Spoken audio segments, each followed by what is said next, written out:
All right, now to trade, where the latest round of U.S. and China imposed tariffs took effect over the weekend. China now issuing an official complaint about the United States with the WTO. Eunice Yoon joins us now. Fill us in on everything, Eunice, and anything you might be hearing as well behind the scenes, if there is anything. I know it's been a while since we spoke. Seems like ages.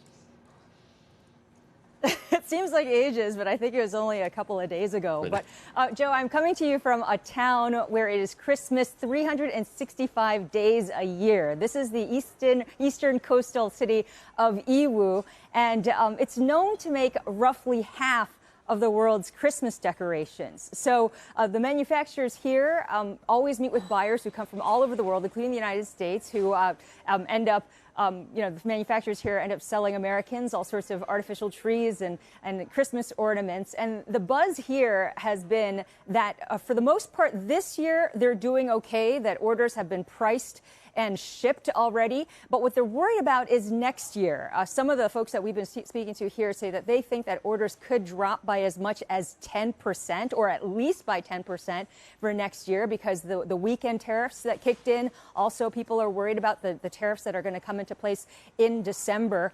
And so because this is such a low margin business, the talk here has been about how are they going to survive. So there is some flexibility in the way that the manufacturers are thinking.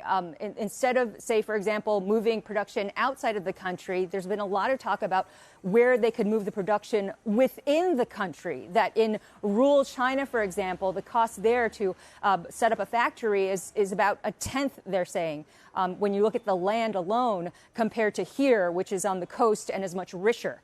So another way that thing that they're talking about here is selling to new markets. So what I found interesting was that a lot of the manufacturers that we've been speaking to said that only about 10 to 20% of their sales go to the United States.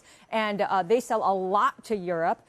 They sell a lot to Latin America, and they're not only thinking about expanding their businesses there, but also of looking for new markets in the Middle East as well as Southeast Asia. Now, looking forward, there isn't a lot of optimism about the confrontation that they're seeing between the U.S. and China. So because of that, they're thinking that for the next 1 to 2 years, they're just really going to have to make some of these changes, and also shorter term, work out with some of their customers in the U.S. exactly how they're going to be splitting some of the tariffs. Because, like I said, it's a low margin business, so there's been a lot of concern here about some of the costs being pushed onto their books when they feel that at the end of the day, the retailers as well as the U.S. customer are also going to have to share in these costs. Guys?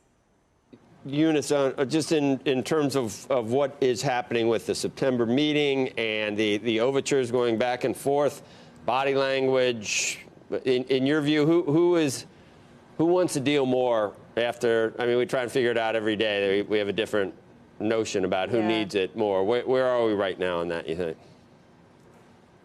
Well, I mean, just if you're asking the way the Chinese look at it, or the way that I see it in the Chinese state press, I mean, a lot of the rhetoric that we hear here is that the U.S. is the one that's going to buckle and needs this deal more because of the politics that's at play, with President Trump also eyeing what's happening in the stock market, that his concern is about the economy and the potential for a recession, and that because President Xi Jinping does have more staying power. And also, we talked about this last week.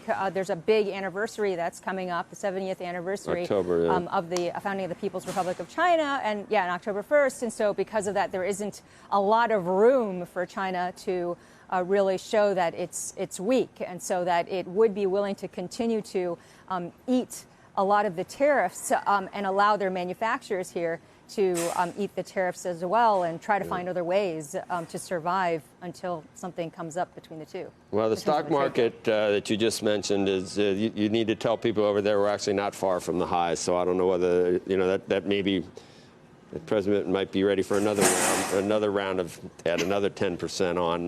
When the market, I'm talking about tariffs. When the market gets back to where it was, I think he feels emboldened that here we go again, and I'll try to inflict some more pain. Yeah.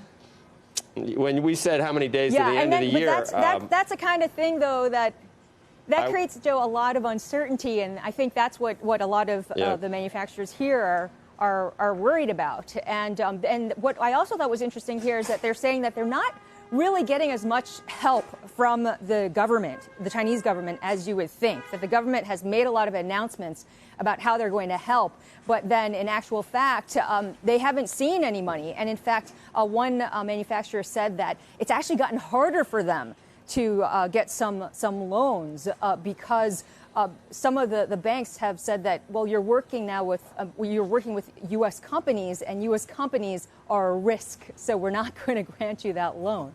So that is something that they're dealing with here. And another point is that the Chinese renminbi has been weakening, but the people that we talked to here say that they still see a floor for how much weaker the renminbi could go. Yep. That on the one hand, it is going to be helpful, and the government appears to be trying to help them in some way. But at the end of the day, the government also has other reasons why it wouldn't want the renminbi to weaken that much further. So All right. they said that they're getting limited help in that way as well.